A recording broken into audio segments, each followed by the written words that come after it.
New environmental rules in Montgomery County are changing what buyers can actually do with your property, and that can affect what they're willing to pay. Most sellers think that value is based on the house, but the buyers are also buying the land, the flexibility, and what they can do with it.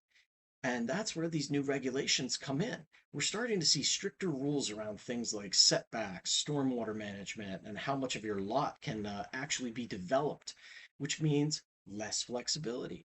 So if a buyer was thinking, maybe I'll expand this house, maybe, we'll add something later. Now they might not be able to, or it becomes too expensive.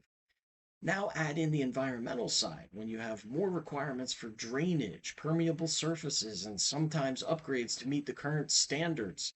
That's not always visible when someone walks the property, but buyers who understand it, they're factoring it in immediately. So what happens?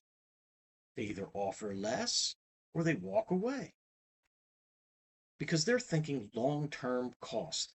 And here's the issue for the sellers. If you don't understand these limitations, you price your home like it has full flexibility, when in reality, it doesn't. Your property isn't just valued on what it is today, it's valued on what a buyer can do with it tomorrow. If you found this helpful, be sure to hit the like and subscribe button and head over to sellrealestatepA.com to connect with me. I'd love to hear from you.